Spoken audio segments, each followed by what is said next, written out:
Assalamualaikum warahmatullahi wabarakatuh, teman-teman. Di video ini saya akan memaparkan tentang siklus akuntansi perusahaan dagang. Teman-teman pasti sering nih dengar apa itu perusahaan dagang. Perusahaan dagang adalah perusahaan yang kegiatan utamanya membeli, menyimpan, dan menjual kembali barang tanpa mengubah bentuk. Nah, teman-teman, dalam menjalankan proses usahanya, perusahaan dagang ini ada siklus akuntansinya nih. Siklus akuntansi merupakan suatu proses akuntansi sistematis dan bertahap yang dilakukan dengan tujuan untuk memproses berbagai bukti transaksi keuangan dan mengolahnya menjadi sebuah laporan keuangan atau informasi akuntansi pada sebuah entitas dalam suatu periode waktu tertentu, mulai dari jurnal umum, buku besar, neraca saldo, ayat jurnal penyesuaian atau AJP, dan yang terakhir laporan keuangan. Yuk simak pembahasan selanjutnya. Jurnal umum. Jurnal umum adalah jurnal standar yang dibentuk secara umum.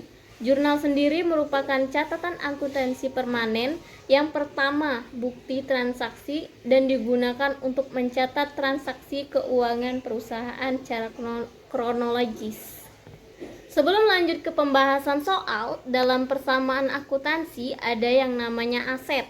Aset itu ada dua macam, ada aset lancar dan aset tetap. Aset lancar itu ada uang, itu namanya kas, piutang juga biaya yang dibayar di muka. Kemudian aset tetap itu bisa berupa bangunan, rumah, tanah ya. Dan jika dia bertambah maka masuk ke debit, dan jika berkurang masuk ke kredit. Kemudian ada yang namanya liabilitas. Liabilitas itu ialah hutang, baik itu hutang dagang ataupun hutang apalah yang jelas dia meminjam, itulah hutang. Jika dia bertambah masuk ke kredit, dan jika berkurang masuk ke debit. Kemudian ada ekuitas. Ekuitas itu berupa modal yang ia tanam. Kemudian ada pendapatan, bisa berupa pendapatan jasa, dan juga ada beban. Gaji, asuransi, sewa listrik, air, dan lain-lain itu termasuk beban. Dengan rumus aset sama dengan liabilitas plus ekuitas. Agar lebih paham, yuk simak soal berikut. Pak Sanjaya akan membuka usaha dealer mobil yang diberi nama Dealer Sanjaya yang dibuka pada bulan Maret 2019. Berikut transaksi di Dealer Sanjaya yang terjadi pada bulan Maret 2019. Dari transaksi tersebut diminta jurnal umum, buku besar, neraca saldo, ayat jurnal penyesuaian atau AJP, dan laporan keuangan. Pencatatan jurnal umum memisahkan kategori debit atau kredit dan mencatatnya sesuai dengan tanggal kejadian. Berikut jurnal umum dari contoh soal tadi, yaitu dari tanggal 1 hingga 15 Maret 2019. Pada tanggal 1 Maret, Tuan Sanjaya mendirikan dealer mobil dengan menyetorkan uang. Ingat, uang adalah aset lancar, yaitu kas. Jika dia menyetorkan uang, berarti kas bertambah di debit dan otomatis modalnya bertambah di kredit. Setelah kredit kemudian debit. Mengapa kok seperti ini? Inilah memang sudah rumusnya, seperti inilah bentuk jurnal umumnya. Ikuti saja dan pahami saja rumusnya, insya Allah mudah dipelajari. Kemudian pada tanggal 4 Maret, karena ia menambahkan kas dengan meminjam uang, otomatis kas akan bertambah. Rumusnya, jika kas bertambah maka masuk ke debit, dan karena meminjam uang tadi berarti hutang bertambah. Rumusnya, jika hutang bertambah maka masuk ke kredit. Juga untuk transaksi tanggal berikutnya, tinggal ikuti saja rumus saldo normalnya, yaitu debit kredit. Sesuaikan saja dengan jenis akunnya, ataukah dia aset, kewajiban, ekuitas, pendapatan, ataukah beban. Kemudian setelah kita tahu akunnya, tinggal kita menyesuaikan dengan rumusnya, apakah termasuk di debit ataukah di kredit. Di mana debit dengan kredit hasilnya harus balance. Jika ditotal antara keduanya harus sama. Jika berbeda berarti ada kekeliruan di beberapa akun, maka teliti lagi sampai seimbang hasilnya. Setelah membuat jurnal umum, selanjutnya membuat buku besar.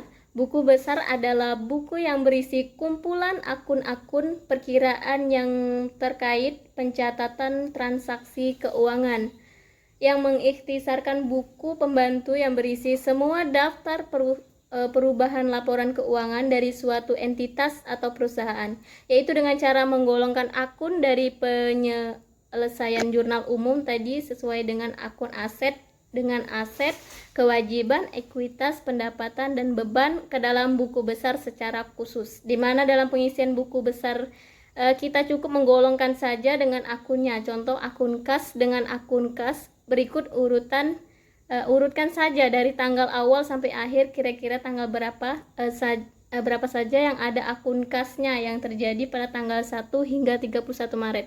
Dengan debit dikurangi kredit, kemudian hasilnya setelah dikurangi dibuat di saldo pada kolom saldo, begitupun hingga akhir secara berurutan. Setelah buku besar ada yang namanya neraca saldo. Neraca atau laporan posisi keuangan adalah bagian dari laporan keuangan suatu entitas yang dihasilkan pada suatu periode akuntansi yang menunjukkan posisi keuangan dari suatu entitas tersebut pada akhir periode tersebut. Tanpa neraca saldo, Anda tidak akan bisa melakukan checking atas benar atau salahnya proses pencatatan, khususnya pada buku besar. Itulah neraca saldo diperlukan dalam proses pembuatan laporan keuangan.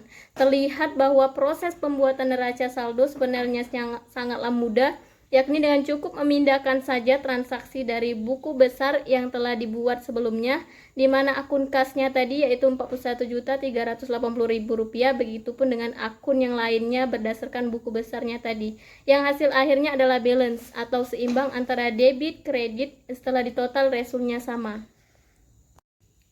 Kemudian setelah neraca saldo yaitu ayat jurnal penyesuaian atau disingkat dengan AJP. AJP adalah jurnal yang biasanya dibuat pada akhir periode akuntansi untuk mengalokasikan pendapatan maupun pengeluaran untuk suatu periode akuntansi untuk perubahan saldo di dalam akuntansi sehingga nantinya akan mencerminkan nilai saldo yang sebenarnya. Dari soal ada AJP yaitu transaksi yang terjadi untuk bulan berikutnya disesuaikan karena pada tanggal 27 Maret perlengkapan sudah terpakai sebesar Rp8 juta dan ada sisa pembayaran untuk bulan berikutnya yaitu April sebesar Rp7.500.000. Kemudian membuat laporan keuangan. Laporan keuangan ada 4 yaitu laporan laba rugi, laporan perubahan modal, laporan neraca keuangan, dan laporan arus kas.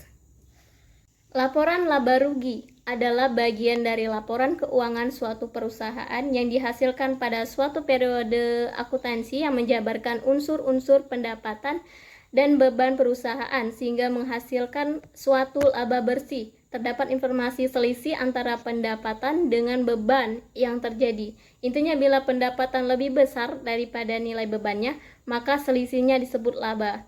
Begitupun juga sebaliknya, jika nilai beban lebih besar dibandingkan pendapatan, disebut rugi. Karena pendapatannya lebih besar, yaitu Rp26 juta daripada total bebannya, yaitu Rp22.420.000, maka labanya yaitu Rp3.580.000. Berikutnya yaitu laporan perubahan modal. Laporan perubahan modal ialah suatu laporan mengenai perubahan modal suatu perusahaan dalam jangka waktu tertentu. Misalnya karena adanya tambahan investasi, penurunan atau peningkatan laba perusahaan, ataupun pengambilan uang untuk keperluan pribadi karena pada tanggal 9 Maret ada pengambilan uang untuk keperluan pribadi sebesar Rp5 juta dengan labanya sebesar Rp3.580.000, maka modal awal mengalami pengurangan modal sebesar Rp1.420.000. Kemudian laporan keuangan selanjutnya ialah laporan neraca keuangan. Laporan neraca keuangan adalah bagian dari laporan keuangan dari entitas bisnis atau perusahaan yang mencatat informasi tentang aset, kewajiban, dan ekuitas pemegang saham pada waktu tertentu. Berikut adalah komponen yaitu ada aktiva yaitu aset berupa harta yang dimiliki yaitu Rp8.880.000. Kemudian ada kewajiban yaitu berupa utang dan modal atau ekuitas yaitu seimbang dengan aktiva. Dan laporan keuangan terakhir ialah laporan arus kas.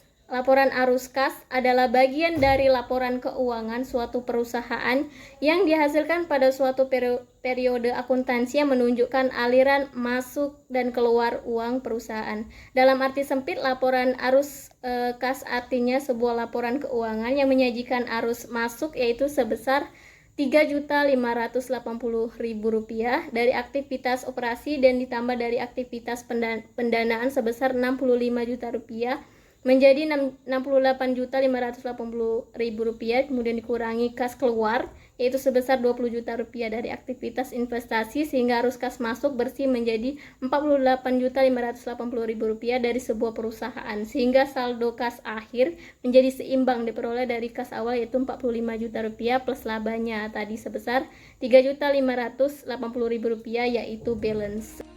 Semoga video ini bermanfaat.